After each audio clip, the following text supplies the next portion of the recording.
The Expeditionary Center prepares airmen across the flight line to the frontline continuum. We educate airmen to move personnel and equipment to the flight line. We train airmen to operate on the flight line, marshaling cargo and maintenance. We teach command post controllers how to track aircraft from the flight line.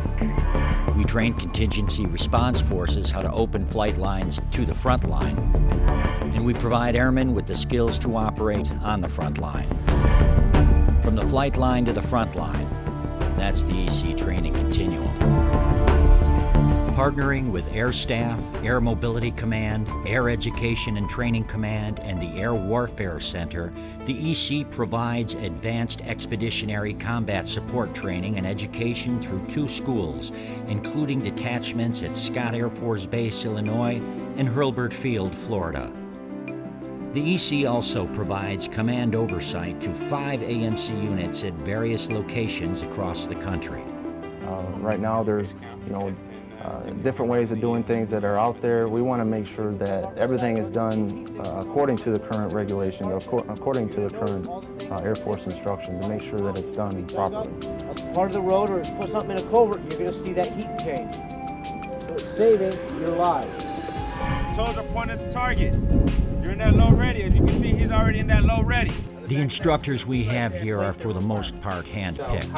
They are certified to teach, ensuring the airmen that graduate from our courses receive Community College of the Air Force credit for all of the courses they take here. These guys get training throughout the entire system from A to Z, and we're teaching SATCOMer type people networking type equipment and vice versa. We're going to do the 2 critical rollover angles.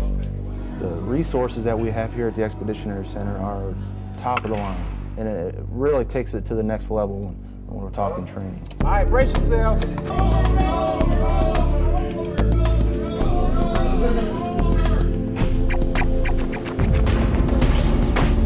What we're doing today is we're prepping all these dog teams that are getting ready to go down range for missions that they're going to be doing. A lot of these guys, the way their main transportation is to get around is by helicopter. So we want them to be acclimated to what's going on so they know how to react accordingly once they get down range.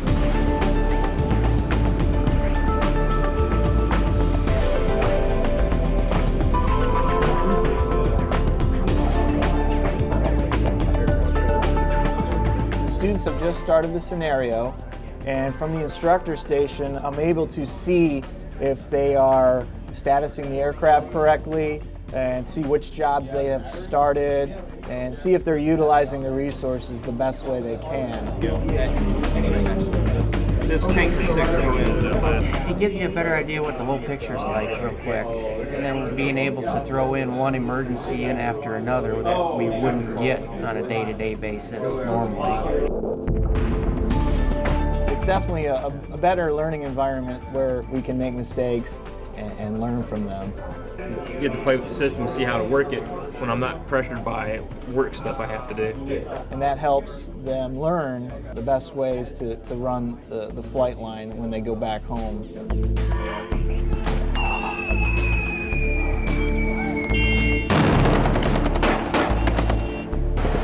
You get pretty flustered when you're in the middle of it. You kind of don't know what's going on, but once you get the hang of it, once you have, your squad that are directing you, telling you, what to do, everything starts to piece together.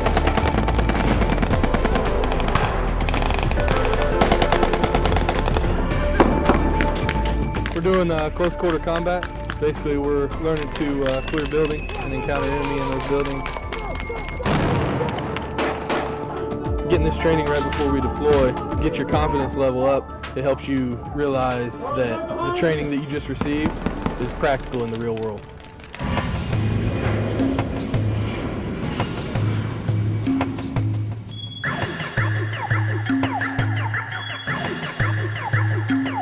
Right now, the students here, we have a combined Air Force and Army components that forms a joint task force to open a port.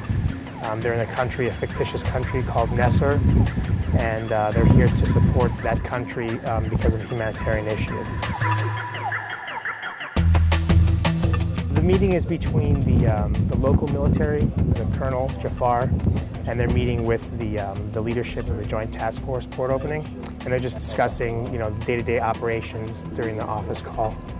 What we do for the host nation is we play it more like a real character and just try to give them that real effect of what it would be like to sit down with a host nation commander.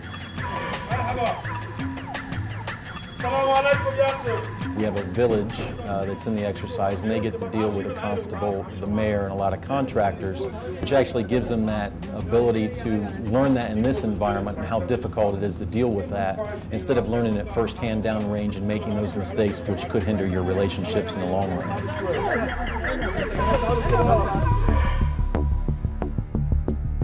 Breaking the bounds of the stovepiped institutions that we've created across the Air Force. And then we're able to filter it out to the tops of all those stovepipes, and then it's getting down to the lower levels. So this airman over here, not the only one getting the information, this airman that might be doing the same task is getting it. The professionalism that's around here is amazing. The interaction, the networking that you get to do at a class like this is invaluable. It's important because you don't want to be in that situation the first time when you're deployed, when you have no idea what your enemy is going to throw at you. You want to be in that situation in a training environment where you have the opportunity to practice things, where you have the opportunity to work with instructors who can actually, help you. Because really the key is you getting out of there alive, and they're there to make sure that happens. From the flight line to the front line, that's the EC training continuum.